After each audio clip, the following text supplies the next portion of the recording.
One of my goals in making the movie was to celebrate real women heroes. No supernatural powers, they're not aliens, lasers don't shoot out of their fingertips or eyes, just women kicking butt. I think it's in the DNA of Charlie's Angels. We looked at Mission Impossible, we looked at the Bourne movies, Bond, big globe-trotting spy franchises. The sequence in the quarry was very much inspired by two things. It was inspired by the opening of the Bond film on the scaffolding, and it was also inspired by Indiana Jones, where they fight on a conveyor belt. Female stunt coordinators really informed how we shot a lot of the action.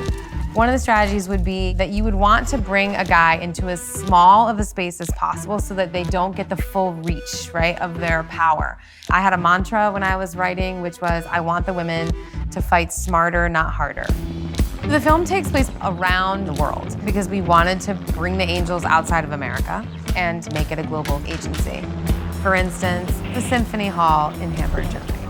I put that on my Pinterest board very early on in the process. I wanted the villain to have the most cutting-edge building that we could find. Every angle of it is sort of closing in on you, and that sequence is about them trying to get away from guards that are closing in on them. You can't make Charlie's Angels without going undercover. That was a staple of the television show. It was a staple of the films. So we looked at a lot of iconic 70s style. I always wanted bowl cuts in the film. Honestly, the initial inspiration, Dorothy Hamill. I had that haircut when I was little.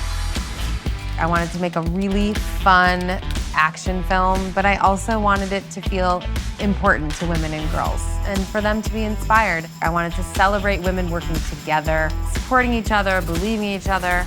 And this is just this generation's Angels.